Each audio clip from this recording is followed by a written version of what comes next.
Frères et sœurs bien-aimés, bonjour. Nous sommes aujourd'hui le mardi 26 mai. Et oui, c'est le bonjour.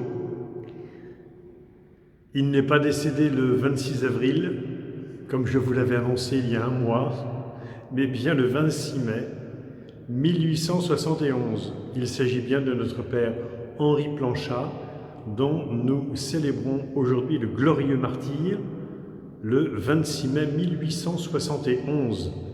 Il y aura l'an prochain 150 ans. Notre Père Henri Planchat tient une très grande place dans l'histoire de notre famille religieuse puisque c'est le premier prêtre de notre institut. Il est entré dans notre famille religieuse en 1850, la congrégation ayant été fondée par le Père Jean-Léon Le Prévost, accompagné de Clément Mionnet et de Maurice Maignan en 1845, et le Père Henri Planchat, tout jeune prêtre, entre dans la communauté en 1850. Et il mourra sous la Commune en 1871, martyrisé avec d'autres otages, rue Axo, dans le 20e, à l'endroit qui maintenant est devenu la paroisse Notre-Dame des Otages.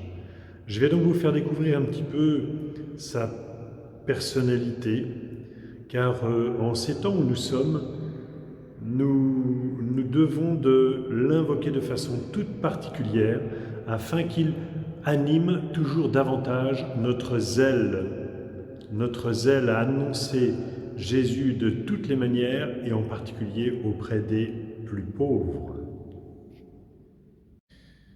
Nous voici donc devant le tombeau du Père Henri Planchat qui se trouve dans le sanctuaire de Notre-Dame de la Salette.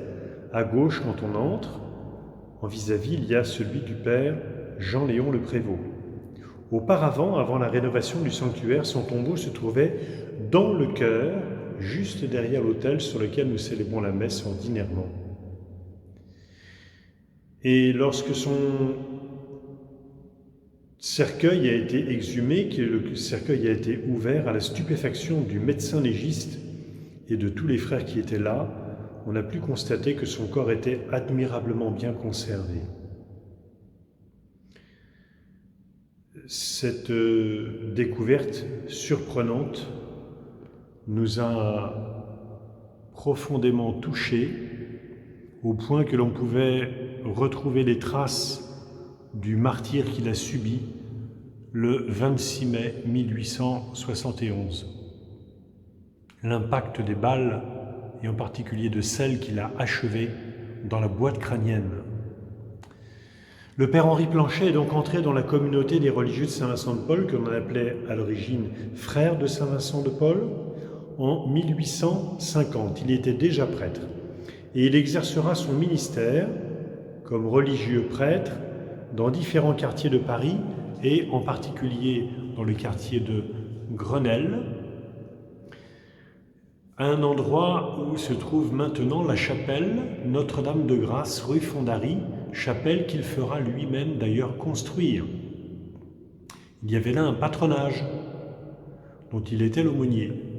Et par ailleurs, il exerçait auprès des pauvres, des familles déshérités du quartier, un très bel apostolat. Il avait un rayonnement extraordinaire, ce qui fait que le curé de l'époque, le curé de Saint-Jean-Baptiste de Grenelle, prendra un peu ombrage de son zèle et demandera au supérieur général de la congrégation, le Père Jean-Léon Le Prévost, de le retirer de là. Le Père Jean-Léon Le Prévost nommera le Père Henri Planchat dans un autre quartier de Paris, là où nous dirigeons un patronage, le patronage Sainte-Anne, dans le quartier de Charonne, à l'endroit où se trouve aujourd'hui la paroisse Saint-Jean-Bosco. C'est là que le Père Henri Planchat sera arrêté le 6 avril 1871. Et c'est de là qu'il sera transféré finalement à la prison de la Grande Roquette, près du cimetière du Père-Lachaise aujourd'hui.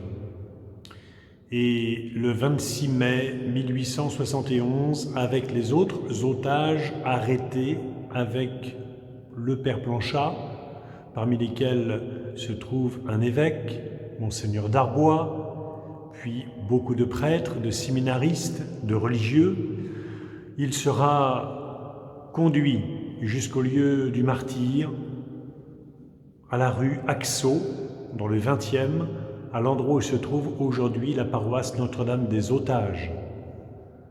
C'est là qu'il sera sauvagement exécuté, comme les autres otages.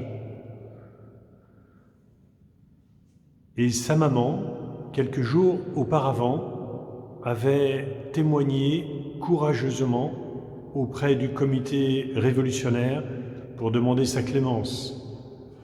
Et elle avait décrit son fils de la manière suivante, qui montre bien la personnalité de notre père Henri Planchat.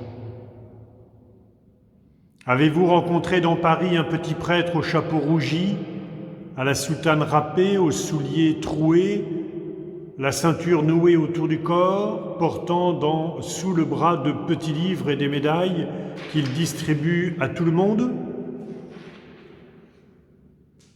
Très pauvre, parce qu'il donne tout aux pauvres, n'allant chez les riches que pour y chercher des aumônes, parcourant par tous les temps les plus lointains faubourgs, grimpant dans tous les greniers, visitant les malades, secourant les plus délaissés. Citoyens, si vous avez rencontré ce prêtre-là, eh bien c'est mon fils. Voilà qui était le père Henri Planchat, voilà qui était celui que nous honorons aujourd'hui, jour de son glorieux martyr, de sa glorieuse mort.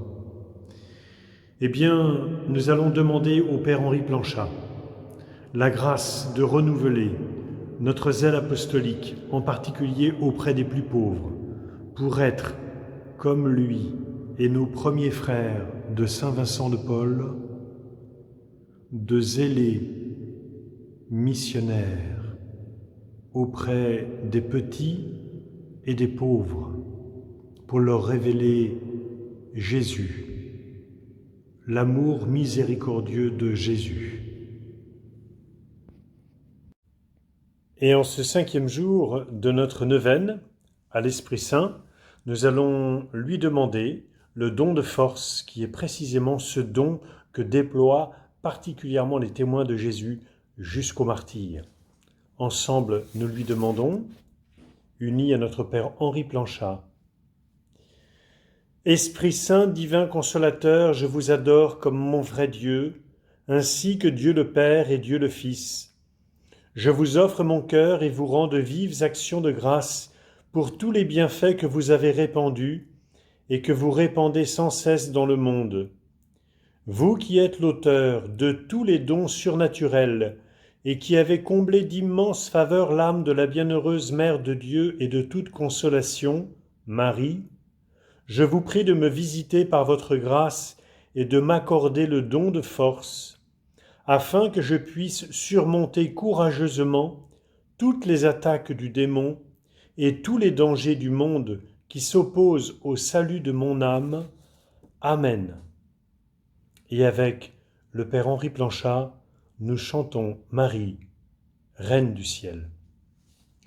Regina Celi letare, Alleluia, quia quem meruisti portare, Alleluia, resurrexit sicut dixit, Alleluia, ora pro nobis Deum, Alléluia.